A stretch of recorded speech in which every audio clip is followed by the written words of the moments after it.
Good afternoon. I'm Kathy Kaler. I'm president of Niwot Historical Society, and we welcome you to the Now and Then lecture series. Tonight it is Haystack Mountain history, and it's the history of the land and who first inhabited it, all the residents who've been property owners, and then the golf course and all the events that happened there. Okay, so this is the Haystack Mountain Golf Course, and it's just west of Niwot. This is what we're going to be doing. We're visiting them today, and it is the land of the Native Americans, the early settlers, and then the golf course, the building of it, and all the events and things that happened there. They brought many people to our community. So this was the land mostly in Niwot area by Arapaho and Cheyenne, but there were Omaha and Utes were in Boulder. Boulder was very heavy with Utes. And so this is 1790 to 1800. Then the Arapaho and Cheyenne moved here. And 1803 was the Haystack Mountain became a U.S. geological survey point. So here is the golf course video as it was a year ago. Well, a year ago in the end of September. And our video, the video photos in here are done by a classmate of mine, James Tito Roberts from Boulder. So 1820, Major Stephen Long came to the area.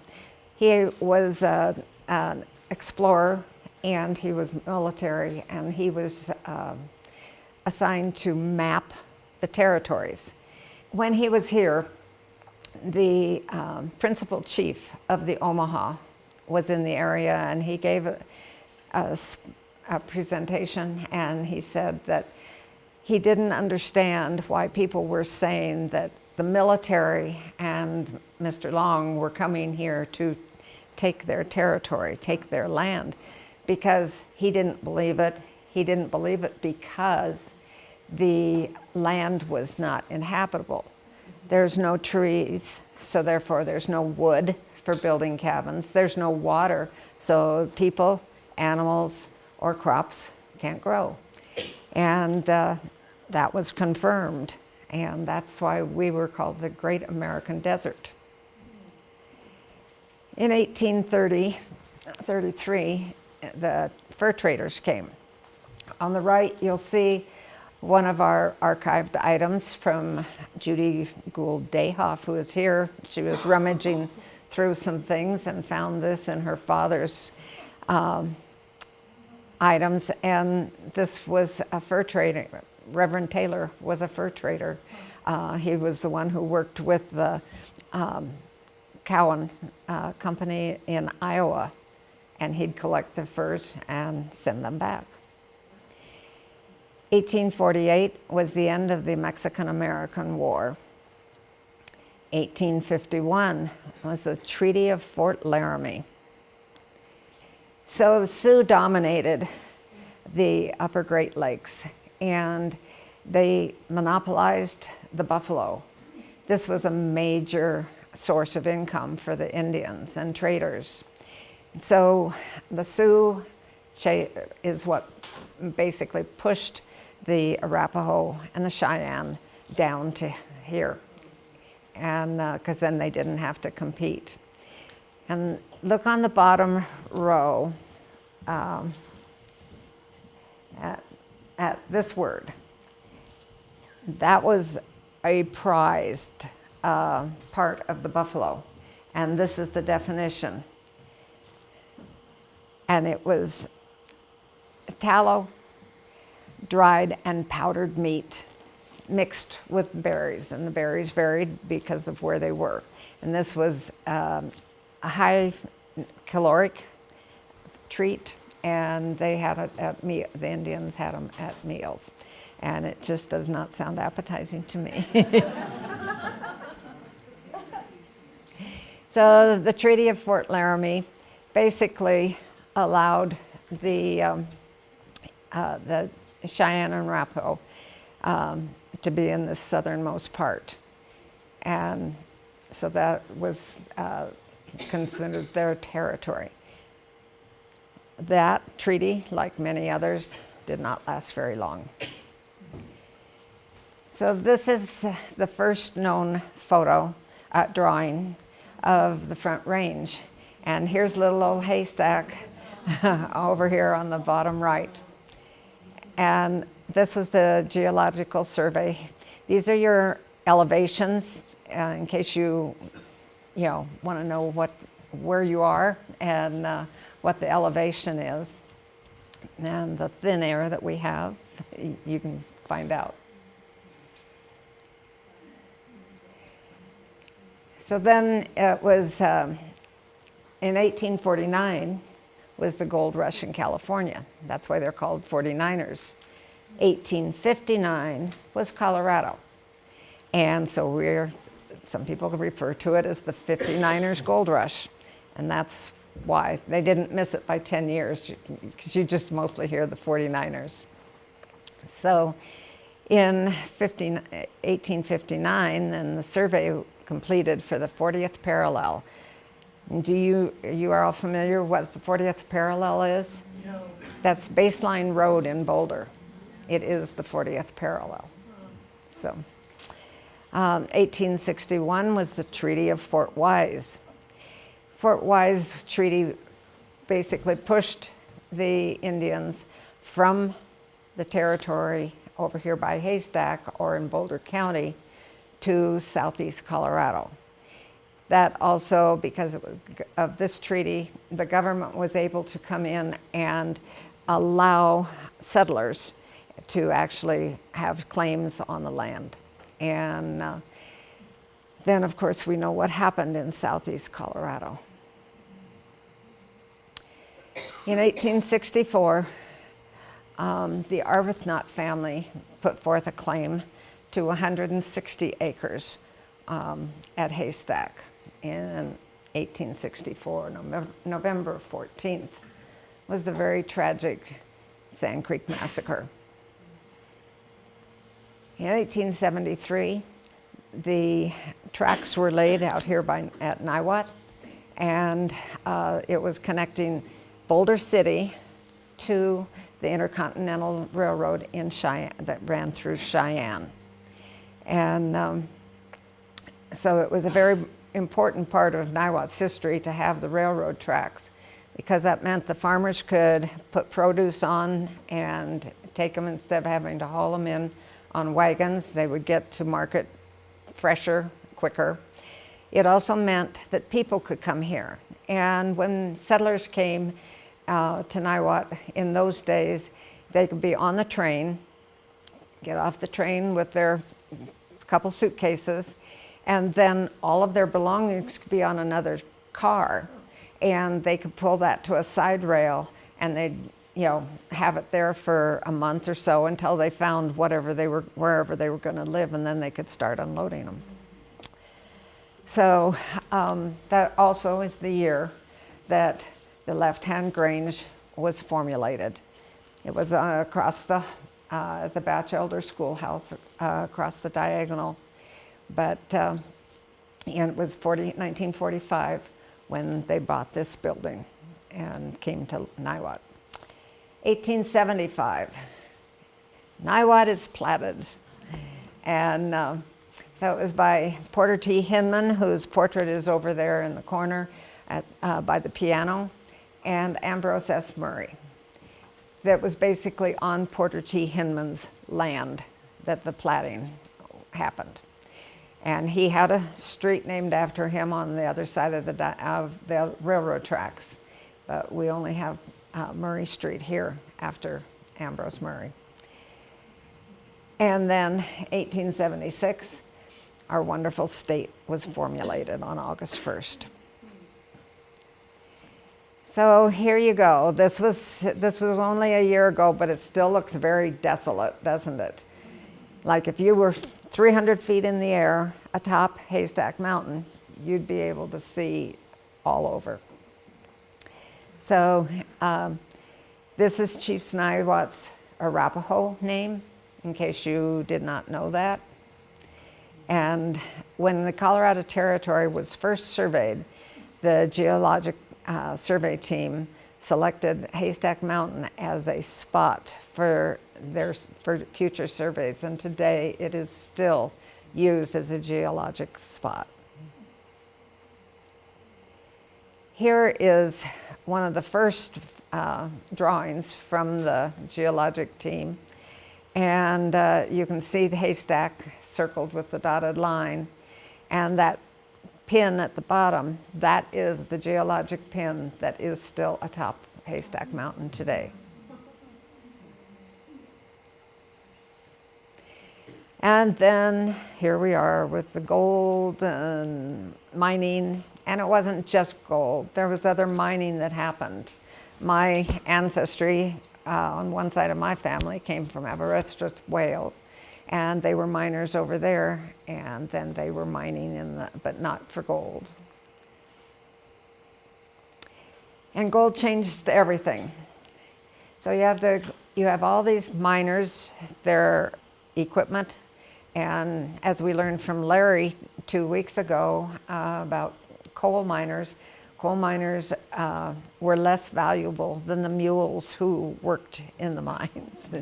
So there were animals that were working in mines up there in the mountains. I don't know all about them. But Marinus Smith came. He was a 49er. He wanted to be in on this gold rush, but he did not want to be a gold searching for gold. He wanted to feed the miners. So what he did, what is so important about what he did, was that he dug the first tributary off of Boulder Creek and dug a ditch, and then he could plant and grow food, and they had water and they had animals. And at the end of the season, he took one harvest of hay up to the mountains, and he came back with $400 in his pocket. And he said, that's enough for a really fine house. So in just a few months and decades, Boulder had gone from vast open spaces and seasonal territories of our indigenous people to having many settlers and other inhabitants around here. This is the Affolter cabin. It was out at Haystack. It was one of the first cabins, and it is now in Longmont. The Longmont Historical Society had permission from the Dodd brothers, and then the Niwot Men's Club moved the cabin to Longmont, and their group refurbished it to what they felt it was, in those days. This is the cabin at the Old Mill Park in Longmont, and it's at least for Boulder County, it is the oldest log cabin in its full state of, the way it was. So they preserved it very well. One of the first landowners and settlers in the area was William Carson Arbuthnot. Carson William Arbuthnot, excuse me. And he brought 4 sons and a son-in-law, and they mined, but then when they couldn't be in the mines, they were down at Haystack, and that's where they settled. William was one of the sons, and William didn't want to mine anymore, so he received a military purchase for settlement, and so he bought 160 acres there at Haystack Mountain. And he married his neighbor, Mary Elizabeth Bader Arbuthnot. And the Baders are a very famous family in Niwot, and other Baders had the home across the catty corner across the street here. And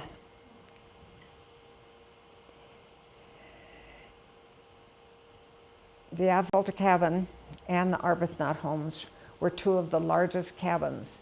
So therefore, both of them would host funerals and weddings, and then they always hosted the geologic survey team.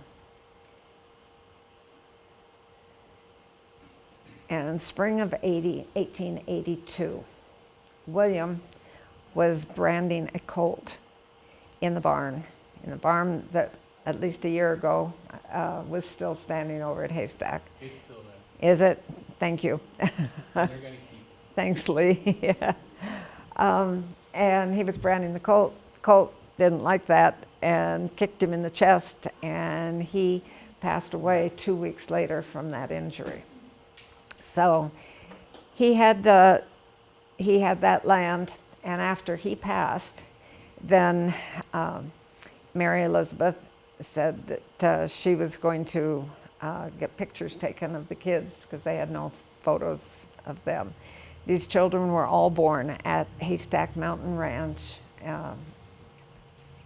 here in Niwot. And there they are, and this is somewhere in the early 1890s, because on the front row right is a daughter-in-law, and Fred and she were married early 1980s. Mary Elizabeth Bader then, after William, she had to buy the land in order to stay there. So she bought the land, but she also sold some other items in order to buy 80 acres more. And that became the 240 acres of Haystack Mountain Golf Course. And it was $1.25 an acre. But, in those days, that was a lot of money too. So then the next owners, so William Carson was 1864. And then Mary Elizabeth bought the land in 1882 after he passed. In 1924, Guy Dodd purchased the property. So Guy Dodd was a teller at the Niwot's First National Bank. In 1935, Fred and Emma Pounds purchased the land. 1840, Arthur and Anna Hammond purchased it. Then Holland and Pearl Payne, and the daughters told me that when they moved in, there was a very established perennial bed that Pearl Payne had planted, and it may be the basis of the garden that they had at the golf course. And then in '63, Clarence Budd and Lois Ebel bought the property. And here we go with Haystack. And there you see it. It still looks very desolate from a different angle. So this is about Bud and Lois.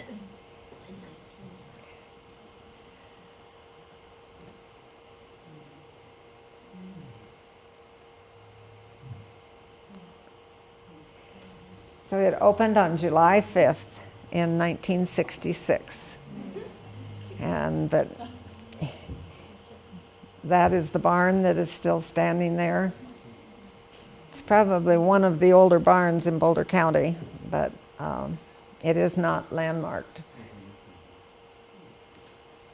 So this is the Haystack Mountain Ranch, and the house was built in 1863 by William Arbuthnot, but then every owner added a bit more to it.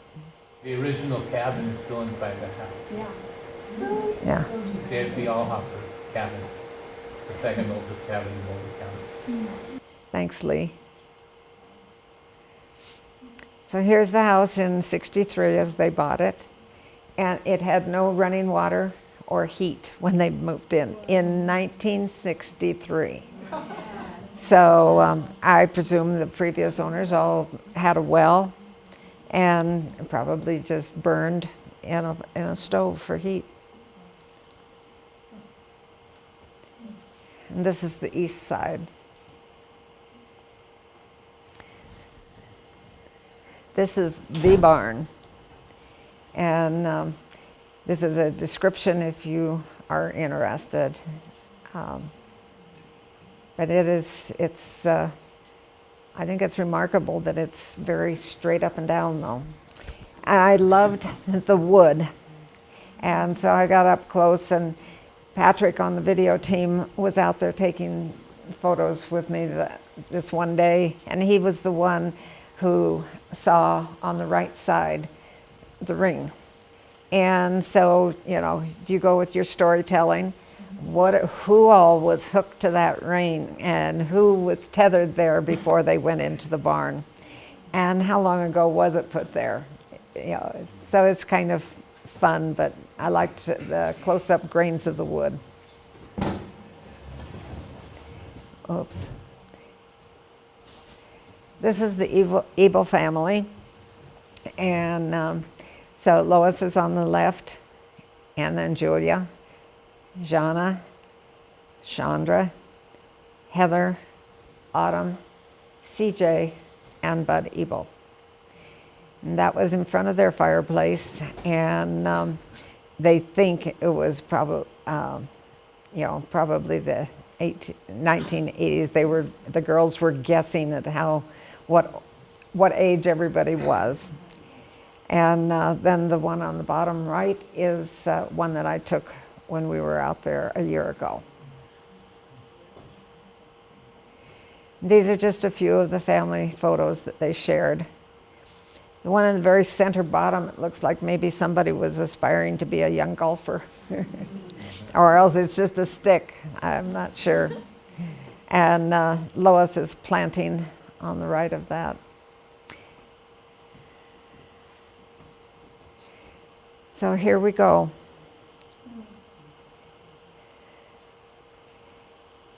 Something that is familiar to you golfers. That was obviously an early spring one year, all green. And the familiar sign that sometimes you just drove right past it on, West Niwot Road. This is taken from their website, and it talks about the quiet walking distance of the course, and it would go along Left-Hand Creek. And it is a very serene setting and calming. You can actually concentrate on putting your head down and paying attention to the ball that's on the ground. This was just the end of September last year when we were out there taking photos. So it began in the early 60s, and the Golf Business magazine said that in the early 60s there were 4 golf courses in Boulder County. 4. So Sunset in Longmont is a century-old club golf course. Boulder Country Club, not where it's located now, that happened in '65, but it was previously on Arapahoe, but it was still formed and it was still the Boulder Country Club. That's a century old also. And then the Ebels opened in '66, but Lake Valley opened in '65. Lake Valley was designed by Mr. Maxwell, who also designed the Boulder Country Club where it is now. So Boulder Country Club opened one year, and Lake Valley opened the next, and then Haystack.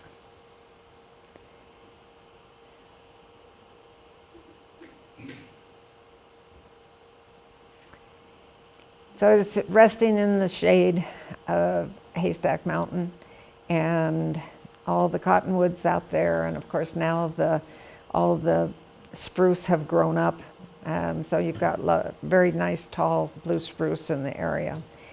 And the greens were just rolling, depended upon they didn't design it to do anything else. They just went with the flow of the land. It's flat. It's known as links in Scottish. The Scottish started golfing in the 15th century. 15th century, long time ago.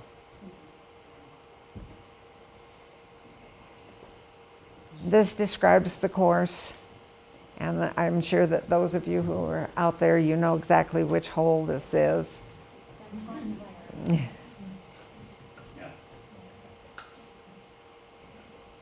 And there were 5 holes that had double tees. Oftentimes when you go to a golf course, there are 2 sets of tees. And depending upon the length of the court of that hole, then sometimes the women's tee was up closer and the men's tee was back. And there were 3 holes that played over water. And the ducks evidently survived. This is part of this is the layout. This is the map of the holes. This is from their scorecard.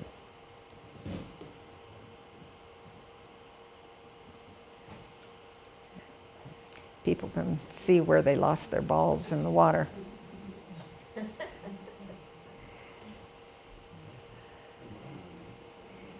So some angles it really looked green last year. Others didn't look so green. And they had, Lois definitely wanted rules of play. And it was mostly about etiquette and being kind to one another and courteous.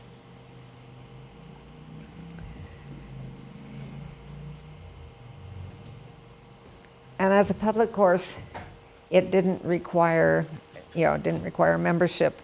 And people could actually take off from work or such and just go out there, and it was a come one, come all, and you just waited your turn. When we were out there, I think there were about 4 or 5 parties waiting to tee up, and they just had their own conversations behind the people who were teeing off, and everybody just was patient and waiting. It was a friendly golf course. And that was one of the points that Lois promoted, is you come and you want to have fun. And this was a statement that she always quoted because it came from Bobby Jones. And for those of you who are not golfers, that's why I included this part. Bobby Jones was a famous professional golfer. And he did much to promote the current way that tournaments are run, and that they still run by the Bobby Jones method. This was just a pretty fall.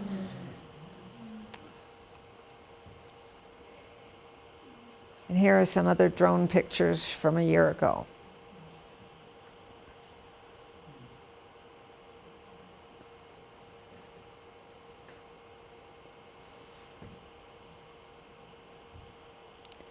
Serene and quiet and walking amongst nature was a good way to relieve stress.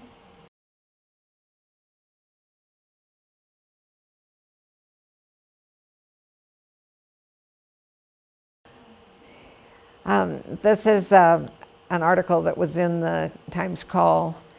Julia is one of the older daughters. She was the trustee of the estate.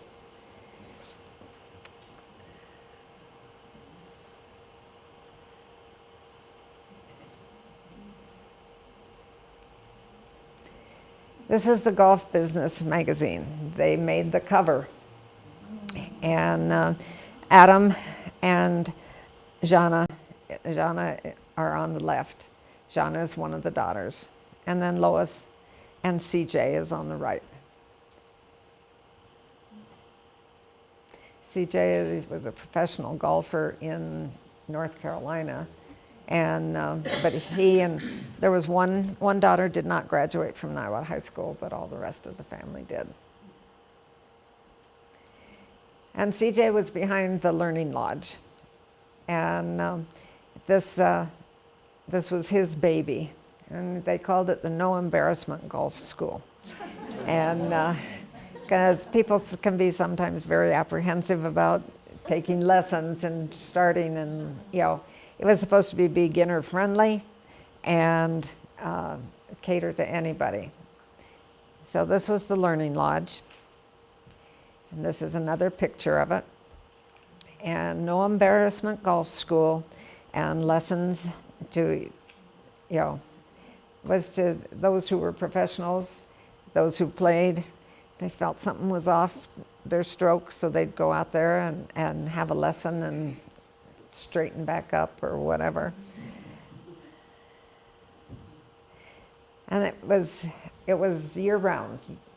Access was year-round. These are the original sketches from the families that they shared, and this was how it was designed. The double doors open out into the practice field, and so you could be practicing with balls, and they would make sure that you got out of the way before they opened the doors.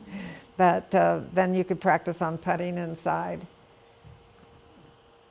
so you could access it all year. And here was where everyone can learn to play.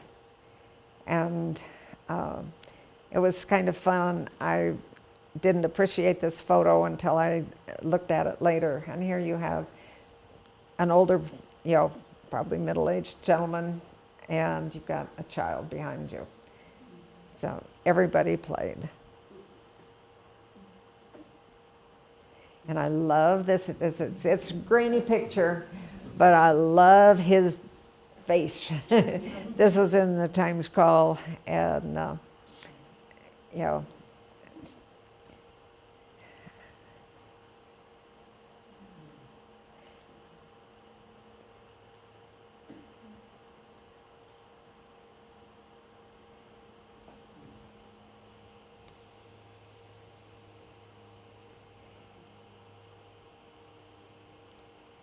and this is just the learning shed again. We try to keep the atmosphere business friendly, golf business friendly, beginner friendly. That was something that Lois said all the time. And that's what the children, when I met with them, they wanted it friendly. They wanted people to feel relaxed and come and be a friendly place.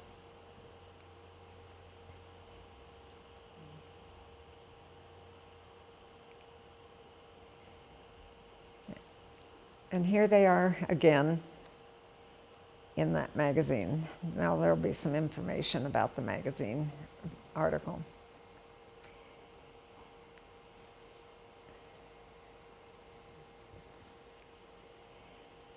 Everybody learns how to play golf at Haystack. That's the big takeaway. They did a really good job of it for several years, and I have heard from all walks of life, all different stages of development, where they're beginners and toddlers, and my dad, I'm certain, played out there. He passed in 67, but he was a zero handicapper, and he'd go on any golf course. So. And this was a picture that the family shared of one of the groups of the women one summer. They don't know what year this was. And then they had a junior golf school. That's quite a lineup of interested kids. But I think they probably tried their best to make sure that they had fun, and they went into golf where it's a sport that they could retain and do throughout their life.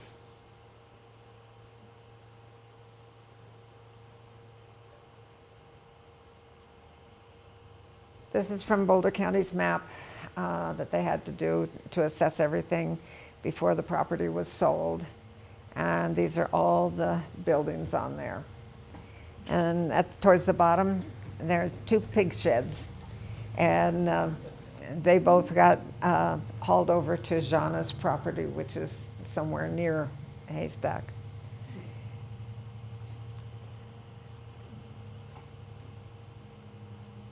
Oops.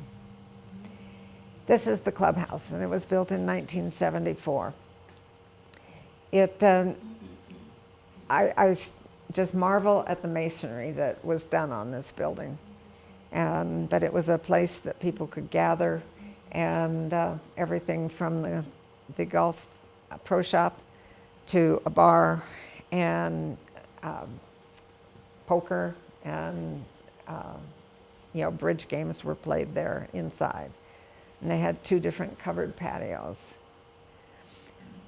So on the south side, which is the front door, there were some of these that people got the impression that maybe it was a church when they wandered out there the first time.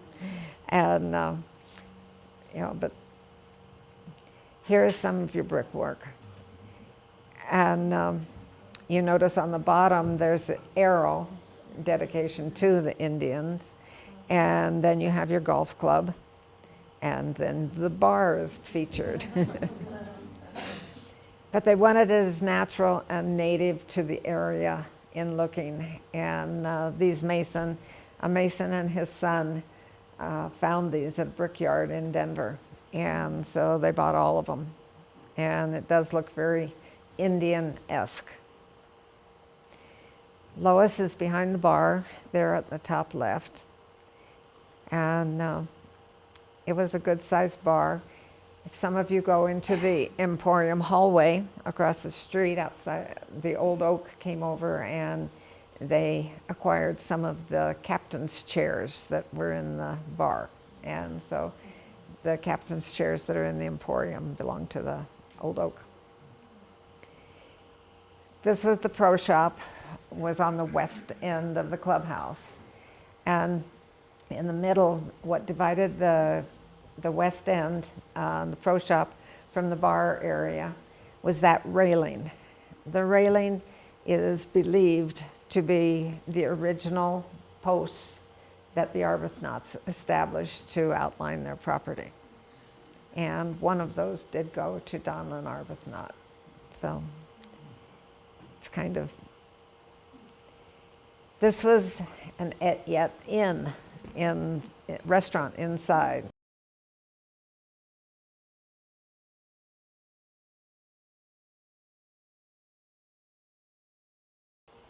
So one of the covered patios at the clubhouse is on the north side, and there could be musicians playing in there, or Donlin would go out sometimes dressed in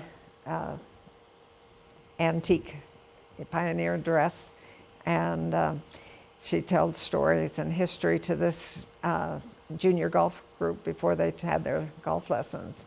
And she's also, it's kind of hard to see, but she is holding a buffalo gun that belonged to the family. This is inside a year ago in April. And that is Heather and Lois Ebel up in the top left. Lois came up with the idea of a grill night, Wednesdays. And Heather said, let's add music. So this is the left-hand beer garden, and it usually was not held inside, but sometimes when the weather predicted. So this was their garden outside, and it welcomed golfers and non-golfers alike. It was a place for everyone to go.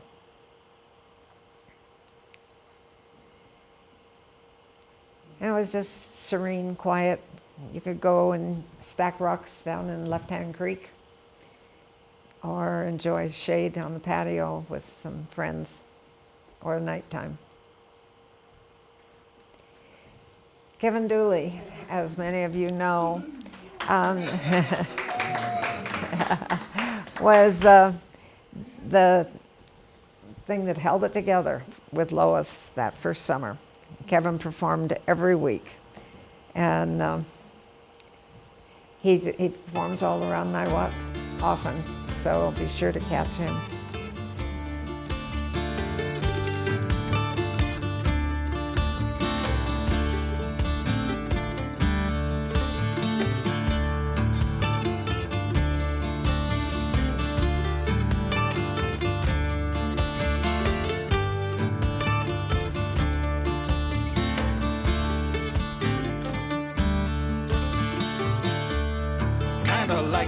smoke on a summer evening, kinda like that song on a newborn day, kinda like that flash in the pan that swiftly swirls away,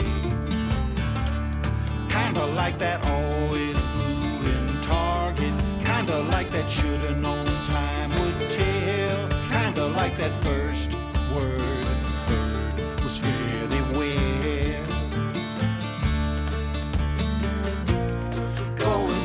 Gone down yesterday's road. Gone down yesterday's road. Kinda like that Friday or that weekend. Kinda like that coffee on Sunday morn. Kinda like that gift of being born. Kinda like that daffodil in springtime. Kinda like that color in the fall. Kinda like that moment when we're lost in the wonder of it all. Gone down yesterday's road. Gone down yesterday's road. Kinda like that new car smell. Kinda like that top-down day. Kinda like that breathe deep. There are storm clouds on the way. But don't you feel a change in the wind? Do you sense a shift in time? Are we finally tired now of the greedy leading the blind?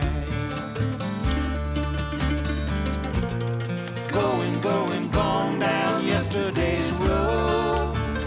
When will they be? Gone down yesterday's road. Kinda like that.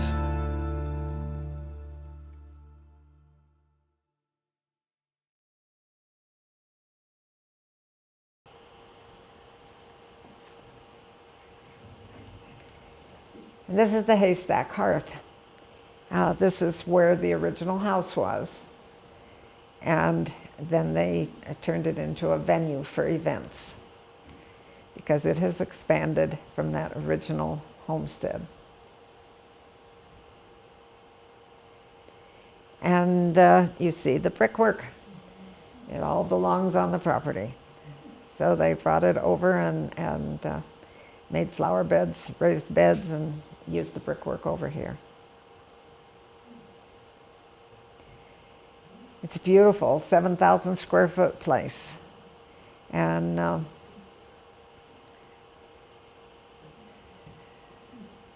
it's not the farmhouse that it first was.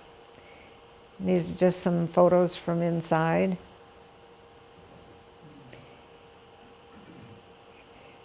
And Julia made the comment that we're really proud of what we've been able to do.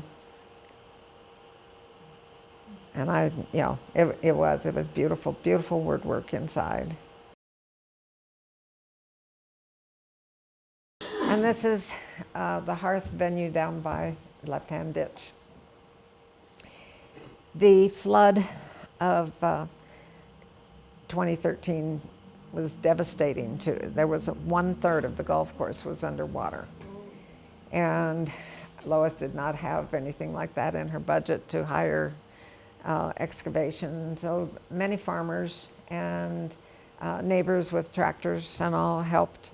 Others just picked up a shovel and helped dig out some things.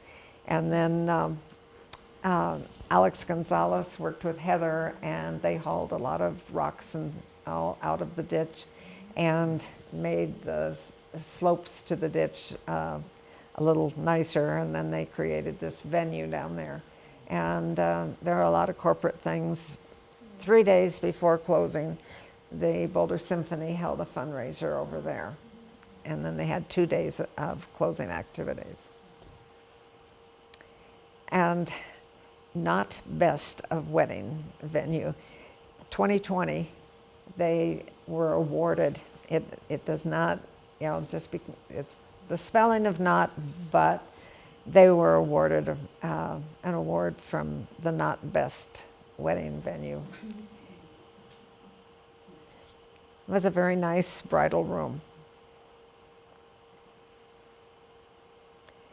And then you could also go there when it wasn't golf season.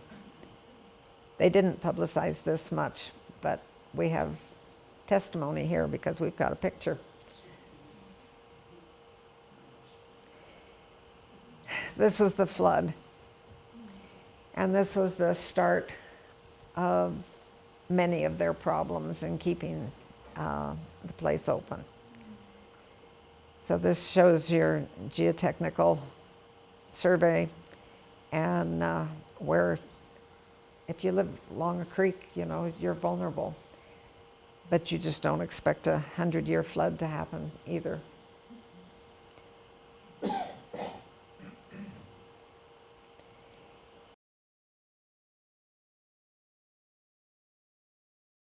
And then the awards continued. And in 2019, it was the Silver Best of Boulder County Golf Courses Award.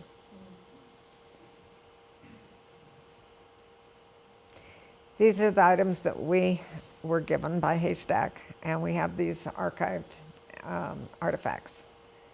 So it was kind of nice to have a little something of Haystack, and the golf ball was special, and that was the last thing that we received, but it was special to get that with a logo on it. This is the poster that they had for End of an Era party.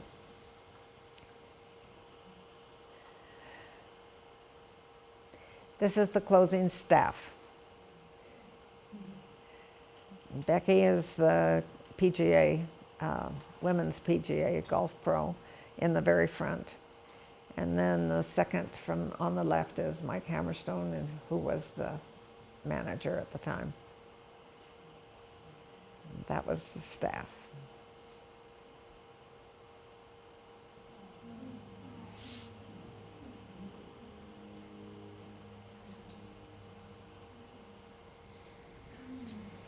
And they were in a very competitive business, and they worked very hard, and they did get their niche.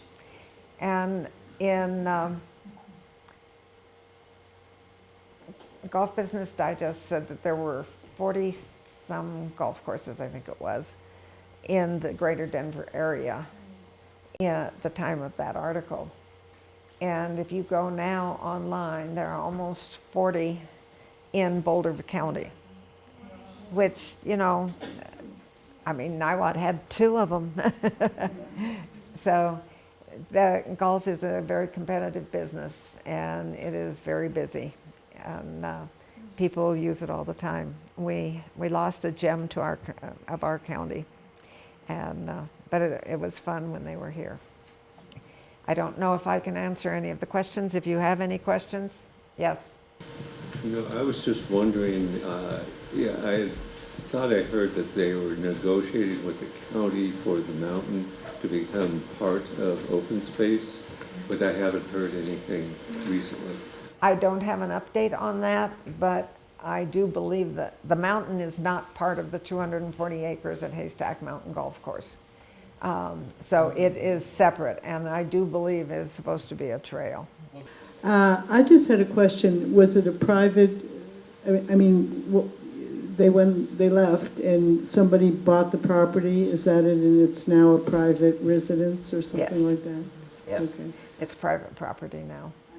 So there was one main buyer, but there were about 5 other parcels. I think the 240 was broken, I think, into 5 parcels. I don't know how zoning works around here, but will they be able to break it up and sell it in pieces to developers and things like that? Oh. It would be Boulder County permit and planning that they'd have to go through, and I doubt that it would be broken any. How many of you golfed at Haystack? Oh, wow. And did you go to the dinners on Wednesday nights too? Well, it's really sad that it's gone. And the daughters were not able to come today, who do live here. There are 2 daughters who still live here. They just are too emotional about it still.